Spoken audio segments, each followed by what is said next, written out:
tentunya di bulan Ramadan bukan berarti para kiai, para ustadz berhenti berdakwah, bukan. Bukan berarti para kiai, para ustadz berhenti ngaji, bukan. Pengajian tetap ada, cuman bentuknya lain ya ikhwan, bentuknya beda. Nah, kalau di bulan Ramadan ini kan ada kuliah-kuliah tarawih, ada kuliah-kuliah menjelang buka, kemudian ada kuliah-kuliah duha, belum lagi ada pesantren-pesantren Ramadan yang dibuka. Jadi sebetulnya taklim nggak berhenti. Seperti di markas syariat ini selama 20 hari 20 malam kita ada pesantren Ramadan. Itu belajar dari pagi sampai menjelang buka puasa, kemudian lanjut dengan sholat tarawih dengan pembacaan 1,5 juz setiap tarawih.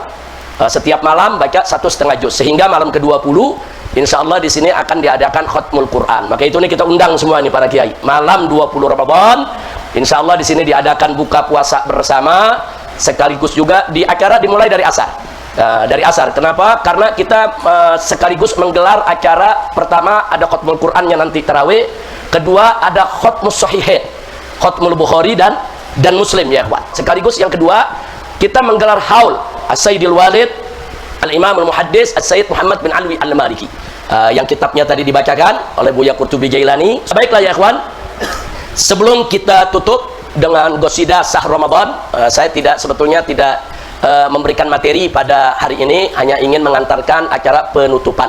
Nah, baiklah, sebelum saya akhiri, tadi ada yang menarik. Buya Qurtubi Jailani menyampaikan kepada kita membaca dari kitab Sayyid Muhammad bin Alwi Al-Maliki radhiyallahu taala anhu wa an walidayh. Ada bagian yang menarik yang saya jadi ingat ya ikhwan, belum lama, baru seminggu yang lalu. Ada kelompok-kelompok Wahabi berbicara tentang tawassul ya ikhwan, menggunakan ayat Quran untuk menolak tawassul, yang mana ayat Quran itu sebetulnya ditujukan untuk orang-orang kafir, tapi dipakai oleh mereka untuk menyerang sesama muslim. Nah, ini berbahaya ini. Maka itu saya mau ingatkan di sini, saudara, di dalam Al-Quranul Karim ada ayat tentang wasilah, tentang al-wasilah ya ikhwan. Nah, al-wasilah ini ada disebutkan, yaitu di dalam surat Al-Ma'idah ayat 35. Al-Ma'idah ayat 35 itu dalil ulama tentang tawassul. Al-Ma'idah ayat 35 itu dalil tawassul bagi ulama Ahlus Sunnah wal Jamaah. Nah, sementara yang mereka gunakan yaitu surat Az-Zumar ayat 3 dengan surat Al-Isra ayat 57. Di sini juga bicara tentang tawassul ya ikhwan. Tapi yang dibicarakan di sini, saudara, orang-orang kafir yang menyembah berhala, begitu ditegur oleh Nabi, mereka katakan berhala ini cuma pendekat aja, pengantar aja, ini cuma wasilah aja berhala ini, kami juga nyembah Allah, cuma berhala-berhala ini sebagai wasilah. Nah, ayat ini saudara, mereka dikecam oleh Allah. Ayat ini digunakan oleh orang-orang Wahabi untuk menghantam wasilah. Tuh, lihat tuh wasilah. Saya bacakan dulu ayatnya supaya lebih jelas ya ikhwan. Mari kita lihat. Kita mulai dari surat Al-Ma'idah dulu ya ikhwan. Wallahu subhanahu wa ta'ala qala dalam surat Al-Ma'idah ayat 35, ya ayyuhalladzina amanu taqullaha wabtaghu ilaihil wasilah wajahidu fi sabilihi la'allakum tuflihun. Shadaqallahul azim. Di dalam ayat ini Allah menyatakan, hai orang-orang yang beriman, bertakwalah kamu sekalian kepada Allah, wabtaghu ilaihil wasilah. Jadi di sini dijelas sekali Allah menyatakan wabtaghu ilaihil wasilah, carilah jalan untuk kamu bisa mendekatkan diri kepada Allah. Ayat ini dijadikan oleh ulama Ahlus Sunnah wal Jamaah, ini ayat Al-Quran, saudara, dalil kita tawassul. Karena tawassul itu hanya mencari jalan. Jadi kalau kita tawassul kepada Allah lewat Nabi, bukan nyembah Nabi, bukan minta kepada Nabi, tapi Nabi hanya sebagai wasilah ya ikhwan. Nah, jadi ayat inilah yang menjadi dalil wasilah. Nah, sekarang mari kita lihat ayat yang lain ya ikhwan, yaitu dari surat Al-Isra ayat 57, saudara. Nah, sebelum ayat 57, tolong kita camkan dulu ayat yang sebelumnya, yaitu ayat 56.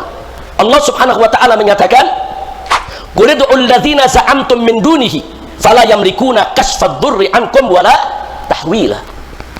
Jadi dalam surat Al-Isra ayat 57 ini, di ayat 56 ini Allah menyatakan qul. Nah, di ayat 56 ini qul, katakan ya Muhammad. Katakan kepada siapa? Saudara, katakan kepada orang-orang yang nyembah berhala. Di sini Nabi diperintahkan oleh Allah, ud'ul ladzina za'amtum min dunih. Jadi katakan itu kepada orang-orang kafir. Panggil saja tuh, serukan itu. Tuhan-tuhan yang mereka sembah selain Allah. Padahal Tuhan-Tuhan itu apa? Fala yamlikuna kasfad durri ankum wala tahwila. Tuhan-Tuhan yang kalian sembah itu nggak punya kemampuan apapun, nggak bisa melakukan perubahan, nggak bisa mengungkap daripada kesulitan, saudara. Jadi di sini Allah Subhanahu wa taala memerintahkan Nabi alaihi salatu wasallam untuk mengatakan kepada orang-orang kafir, panggillah mereka yang kamu anggap Tuhan. Panggil yang kamu anggap Tuhan selain Allah itu, panggil. Mereka tidak kuasa untuk menghilangkan bahaya darimu dan tidak pula bisa mengubahnya. Ya ingat, ayat 56 ini lagi bicara apa nih? Nabi disuruh bicara kepada para penyembah berhala. Panggil tuh Tuhan-Tuhan ente tuh yang ente sembah tuh. Apa bisa mereka? Nggak bisa apa-apa. Nah, kemudian dilanjutkan ke ayat berikutnya. Ulaikal ladzina yad'una yabtaguna ila rabbihimul wasilah. Nah, ayyuhum aqrabu wa yarjuna rahmatah wa yakhafuna 'adzaba inna 'adzaba rabbika kana mahdzura. Nah, di ayat yang 57 ini, saudara, Allah ceritakan orang-orang yang mereka seru itu, mereka sendiri mencari jalan kepada Tuhan. Jadi orang-orang kafir ini kalau ditegur soal kenapa mereka menyembah berhala, mereka itu ngakunya hanya jalan, hanya wasilah. Ini cuma wasilah doang. Kami juga nyembah Allah ya Muhammad. Ini wasilah. Berhala-berhala ini. Jadi mereka pertahankan berhala itu sebagai Tuhan dengan dalih. Dengan dalih itu hanya wasilah ya. Nah, ayat ini saudara jangan ditimpahkan kepada orang beriman yang melakukan wasilah. Beda. Orang beriman, saudara, wasilah itu kepada Nabi, nggak nyembah Nabi. Saudara, untuk menekankan diri kepada Allah. Sedangkan wasilahnya orang-orang penyembah berhala menjadikan berhala itu bukan hanya sekedar wasilah, tapi sebagai Tuhan yang disembah. Beda dong. Jadi wasilah di surat Al-Maidah ayat berapa tadi? Ayat 35 atau 35. Saudara, berbeda dengan wasilah yang ada dalam surat Al-Isra ayat 57. Mari kita lihat lagi. Nah, untuk lebih jelasnya. Di surat Az-Zumar, saudara, ayat 3. Allah menyatakan faqala ta'ala ala lillahi ad-dinul khalis walladzina ittakhadhu min dunihi awliya ma na'buduhum illa liyuqarribuna ilallahi zulfa. Ini alasan mereka nih. Jadi ini orang-orang kafir, kata Allah, walladzina ittakhadhu min dunihi awliya. Orang-orang kafir itu yang mengambil selain Allah sebagai Tuhan mereka, sebagai pelindung mereka, sebagai pemimpin mereka. Apa mereka katakan? Ma na'buduhum, kami tidak menyembah mereka illa kecuali liyuqarribuna ilallahi zulfa, kecuali hanya untuk mendekatkan kami kepada Allah dengan sedekat-dekatnya. Nah, berarti ini tawasulnya siapa nih? Tawasulnya penyembah berhala. Kira-kira jelas gak ya, ikhwan? Nah, jadi surat Az-Zumar ayat 3 itu tawasulnya penyembah berhala. Surat Al-Isra ayat 57 itu tawasulnya penyembah berhala, yang mereka berdalih beralasan nyembah berhala itu hanya sebagai wasilah. Nah, ayat ini dipakai oleh orang Wahabi untuk menghantam kita yang melakukan tawasul. Nah, ini nih mereka yang tawasul ini. Mereka ini beralasan hanya untuk mendekatkan diri kepada Allah. Allah tolak itu. Nah, mereka pakai ayat ini, saudara. Di sini dikatakan setelah dinyatakan tadi sembilan bahwa innallaha yahkumu bainahum fima hum fihi yakhtalifun innallaha la yahdi man huwa kadzibun kafar. Ini ayat untuk menyerang orang-orang yang bertawassul. Nah, jadi jangan salah kaprah. Sekali lagi, ini salah pakai dalil ya, kawan. Saya anggap ini korupsi dalil, ini manipulasi hujjah. Nah, kok ayat Allah lagi mengecam orang-orang kafir ditimpahkan untuk mengecam orang-orang beriman. Nah, tawassulnya orang beriman itu yang tadi dalam surat Al-Maidah. Nah, tolong diingatkan, hati-hati. Ini baru seminggu yang lalu ya, kawan. Ada Wahabi bicara di media, saudara, tersebar. Mereka hantam persoalan daripada tawassul dengan dua ayat ini. Jadi mereka merasa mereka punya dalil kuat. Dalil kami dari Quran. Tawassul itu diharamkan oleh Allah. Tawassul itu menjadi dalih yang tidak diterima oleh Allah. Bahkan Allah kecam itu yang bertawassul.